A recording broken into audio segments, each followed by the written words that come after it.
G'day all, this is I'm going to actually do a video every now and then. I'll have some videos I'll send to you every couple of weeks.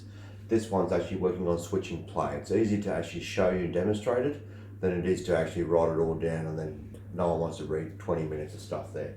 So what we're trying to do is work on switching play through our backs in our back half. So each time you do a game training, every time the kids learn one little aspect of the game. It takes time, but over quite a few weeks, they end up learning exactly how you want them to play. Each time is a little idea. They go out in the field, they know how to switch plays with the back line. Next time will be switched through the middle of the field, and then you could actually play on how to work out from the backs, different little aspects. They end up knowing how you want them to play the game. Now tonight we're working on switching play in our back half.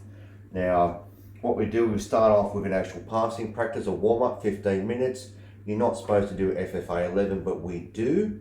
Otherwise, what you would do there in a passing practice, especially if you're going for your C license, you would actually get them to, when they're starting all over here in a line, they would be doing dynamic stretches, or dynamic stretches in between waiting for the ball to get to them. So you could start off with a very simple passing practice. Now what you're trying to do here is each aspect of what you're working on through the night, it should be the same style of passing or what you're wanting. So you start off doing this, then you go to a positioning game, then a game training, and each one is exactly what you're trying to work on each night. So by the end of the night, they know exactly what you're trying to work on. Now these are poles. This is very simple, very simple. I probably would extend on this one, but I thought I'd keep it simple. We pass to him. This bloke drops off, receives the ball, straight away he drops off. Receives the ball there, passes, he drops into space, plays to him, drops to space, back to them, start again. It's very simple passing practice to start with, but each time, as you can see, you've got a 3, 4, probably even a 5 over there, and a 2, and you probably may have, that could be your 6, 8, and so what you're trying to do there is actually working on exactly how you want them to play in a game. So you want your backs to drop to make space, to be able to create space, to be able to cross the ball, to switch play across the back line and then generally come back. You could then add different aspects to it. You could then add extra poles, extra players in there as well. It depends on the actual, pause it. Right, now after that, you could then start adding extra players in there. You could then add a goalkeeper, make them pass to here, to here, to there. You could even have different combinations going through there, start breaking it up, start changing ideas. But what you're still trying to work on predominantly is going through the back line to the other side nice and fast. Coming back, 15 minutes, it's just a simple warm up, just get them going. Starting to get into the mindset of actually switching play through the back line. You could, as I said, you could then add other players in here. You could start then going down through there. That's where you can then start adding a little bit of switching play through the middle of the field, but try to concentrate on switching through the back to the middle of the field. Right, then after we've done that, that's the warm-up. What you're supposed to be doing, but in your actually warm-ups through the FFA curriculum, is they're supposed to be doing dynamic stretches as they're doing the actual warm-up. So then, that warm-up passing practice there, as you can see, you're actually trying to switch to the play. You've then got to bring the ball back somehow. But in the next drill, that's where switching through there, going through the goalie, you will then through this next positioning game, which is the next phase, is on the same thing. Always try to have in the same area what you're trying to work on. There's no point having switching through through the backs and the back half, having that positioning over here, or having the actual game going over here, working through that area up and down. It's not game realistic. What you've got to do there is always, and it's not, you don't always have half a field and life's wonderful, but what you try to do there is always try to do it so it is game realistic to what you're trying to work on. What you're doing here now is positioning game. You can have 2 goals either side there like that. And this is where you've got to have the people in the right positions. So what I do here is a 3, a 4, 2, 5 over here, probably a 6 or an 8 through there. So then what you're now trying to do, a little neater than that, if you needed to, you could have a bouncer, and that could be your goalkeeper if the numbers aren't right. So you could have your goalkeeper there, you could have your 9 up there. Now what you're trying to do is you add the opposition. If you can, try to have the opposition in the other side. So you've got a 3, a 4 on that side, another back. You could then rotate it as in a 7 and 11 on those sides. Same thing, have another one over here. You don't have to have bounces if you don't want to. And what you do there is you start the balls over this side or this side, and the aim is get the ball as fast from this side to that side as fast as possible into these goals. Now what normally then starts to happen, and this is where you start to instill into the mind for the players, you start actually, the players drop deep, bang, bang, bang, straight away score. Same with they may then go up through the top line, go down through there, score. As soon as they score, they play through the other side. So you naturally can, in this game, you're starting to get the players to drop through there. They straight away drop to the sides, make space, bang, play through there, score. Just score as quick as possible. The other way then to what you do there is you then go from unlimited touches, 3 touch, 2 touch. If you really wanted to, you could do 1 touch to really step it up. You could add in even, I wouldn't add in goals on the tops, because what then will happen is you'll start to play up, and that your idea of this is to try to switch play as much as you can. That's all you're working on tonight, is instill into these players of how to switch play across the field. So this game actually gets them to switch play. It's a pretty simple one, very easy one, 20 minutes. As I said, you can start to limit touches, have the people in those positions. You can have the goalie there, like in the passing practice where they drop into him, back through there onto this side, score, shoot. Other side then has a go. After 10 minutes or so, I try to swap players over, but try to have these people in those positions. So as you can see, from the warm-up to the positioning game, it is all in the area that you want to work on, so it's game realistic. And now you go to the game training phase.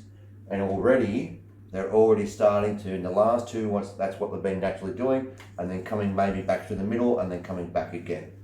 So already within probably about 45 minutes of training, all they've been doing is switching play across the middle of the field. Now this is where you go to the game training part, probably 20 minutes. Same thing, a 3, a 4, 5 over here, 2 there, 6, 8, depends on the numbers.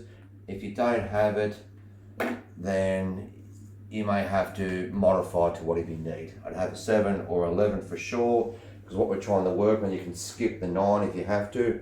What we're trying to work on is, again, switching play through the sides like that. Now, a lot of people in the old days used to have a goals on either side of the halfway line. So the goal was, let's get rid of that rubbish there. They switch play up the sideline, shoot the goal. Because in the old days, what you used to actually do is, and some people are still taught that way, they say it makes it good for the kids, fun for the kids, because they're shooting for goals. How is that game realistic? When your 7 gets a ball, playing out from the backs, switches to play, hits the halfway line, and through balls a ball to no one. A 7-11 do not just pump a ball down the sideline unless they're chipping onto themselves. That is not game realistic. You've taught them everything you've wanted to so far, but now all of a sudden, you're just going to break up the real game realism and get them to boot into a goal. Now that's not really game realistic. So what you've got to do there, 7-11 when they receive the ball, would be making forward runs down that sidelines. So the way to make it game realistic, and this is the way they're teaching us now, is to probably have 2 poles here. You could realistically have 2 poles there, 2 poles there. When the 7-11 receive the ball, can they make forward runs between those poles? So now tonight when you work on the switching play, they're now going into there. Next night you could then work on switching plays from the middle of the field through here, or you could now start to work on attacking in the front half or the front third, because now they're getting the ball over the halfway line in a realistic manner. The other way is you could then have these 2 poles and you could actually make some dotted lines in that area. What you then could do is if they're going to play from here, it may not always be realistic for the 7 to receive and make a forward run. Can the 11 get into that box and receive the ball in the wide open pockets? More game realistic than just getting to the halfway mark and shooting at a goal. Because in a game, this is what you're trying to do. You're trying to instill these little things into their heads, so when they get onto a field, this all comes naturally to them. If you have a goal, you'll 7-11 start to think, get to halfway, shoot for goal. No. That's where you have the poles, You have them doing forward runs. You could even have the 9 to make a forward run through there. Because if we're just going to work on switching play, what happens if instead of them playing to the 9, which was game realistic, they play to the 7 in traffic and he runs through there? Sometimes you've still got to keep that game realism, and you try to have it so it's game realistic, so the 9, if it does receive the ball in the middle, can make a forward run. So that is now making it more realistic to getting out of this area into that front half. Now the other one is what you do. Here's the rules. If the 7-11 receives the ball and it's more than a 2v1 in that area, he then has to play back for a switch play. And that's how you get the switch play starting to become natural in the game. If he's outnumbered, his rules are he has to play back. These two have to drop deep and make space, receive the ball, play across as fast as they can. If you go up here and he's outnumbered, play back again. And can you use, there's nothing wrong with using the 6, playing down to here and then back up there again. I'll clean that board up, it's getting a bit messy again. But that's what you're going to do. 2, 3, 4, 5, 11, 7, 9, 6, 8. You could skip an 8 or a 6 if you have to, but I would leave one of them there because they can draw across and then actually create room for that switch play across the side around the field. But that's what you do there. If you want, you can start limiting touches. You can start adding your own, what you want them to work on, that little extra thing that you want. You might want the 8 dropping and the 6 pushing across there. Who knows? That's your little thing that you want to work on. But what I like is the 3, the 4 to drop, or they can even just quickly play through there. If there are defenders sitting on your backs, they have to make space. They can't stand near their defenders. That's the crucial thing. They cannot stand near their defenders and actually play switch through play. It's very, very hard. They have to drop and make space. Now, it's a simple concept, but once they understand this, they'll then start to do this in the game. Then you work on another aspect and another aspect each single time. But remember, when they play to him, if they're outnumbered, they play back. And probably then every second time they will start switching play. You can even, if you want, when they've played up to him, if you want, you can call at them, switch play, bang, they'll start playing. And this then becomes natural. And now they've worked on this with the other warm-up and the positioning game for over an hour of just playing through there on the actual field. They then, after that, what you're then supposed to do is just have a game.